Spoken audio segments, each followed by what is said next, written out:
किसी ने बड़े कमाल की बात कही है कि बड़ा आदमी होना अच्छी बात है मगर अच्छा आदमी होना बहुत बड़ी बात है। हाय गाइस, मैं हूं आरजे कार्तिक। एक छोटी सी कहानी। ये कहानी एक ऐसे व्यक्ति की जो ट्रेन से सफर किया करते थे, अप डाउन करते थे, अपने दफ्तर जाते थे, वापस आते थे और ट्रेन की जर्नी में से कुछ ना कुछ लर्निंग निकालते थे, कुछ ना कुछ सीखते थे। घर जाकर के डायरी में लिखते थे कि आज मैंने ट्रेन की जर्नी में ये सीखा, आज मेरे सफर में मुझे ये सीखने को मिला। रोजाना का उनका ये रूटीन था। एक दिन वो अपने ऑफिस के लिए निकले, ट्रेन में जाकर के बैठे, ट्रेन रवाना हुई। उनके ठीक सामने वाली बर्थ पर एक फैमिली बैठी हुई थी, बच्चे खिलखिला रहे थे, बातें बातें चल रही थी। तभी वहां से पानी बेचने वाला एक लड़का निकला। पानी की बोतल बेचते हुए लड़का निकल रहा था, जोर जोर से आवाज दे रहा था। इनके सामने वाली बर्थ पर जो फैमिली बैठी थी उसमें एक भाई साहब थे। उन्होंने बोला उस लड़के को कि बेटा पानी की बोतल कितने की थी? तो उस लड़के ने बोला कि भैया 20 रुपए की बोतल है। तो इन्होंने बोला, इन भाई साहब ने, कि अरे 15 की बोतल दो, ये क्या 20 रुपए में बेच रहे हो? 15 रुपए में दो तो बताओ।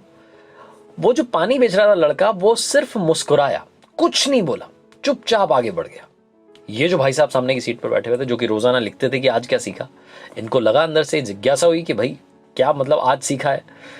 तो ये फटाफट से उस लड़के के पीछे गए कि ये मुझे कोई बहुत बढ़िया सा लेसन आज दे देगा, आज मुझे बहुत बढ़िया सी लर्निंग देगा कि क्या करना चाहिए लाइफ में। मुस्कुरा के कैसे चला गया, मतलब जिद बहस नहीं की। उस लड़के के पीछे पीछे निकल लिया। वो लड़का इस कोच से दूसरे कोच में आगे बढ़ चुका था पानी बेचते बेचते।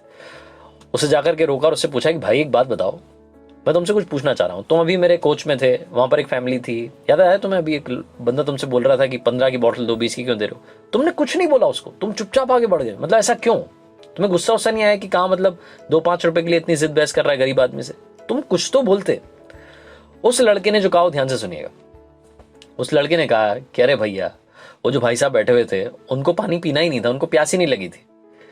तो ये जो बंदा था जो रोज लिखता था, उसने पूछा कि अरे ऐसा तुम्हें कैसे पता चल गया कि उनको प्यास लगी थी? तुम क्या अंतर्यामी हो? तुम्हें कैसे पता कि उनको प्यास लगी, उन्हें पानी नहीं पीना है? हो सकता है उनको प्यास लगी हो। तो फिर से इस लड़के ने कहा कि उनको प्यास नहीं लगी थी, क्योंकि जिसको प्यास लगती है वो पानी की बोतल लेता है, पानी पीता है, उसके बाद में रेट पूछता है और पैसे दे देता है। वो फालतू की जिद बहस नहीं करता है।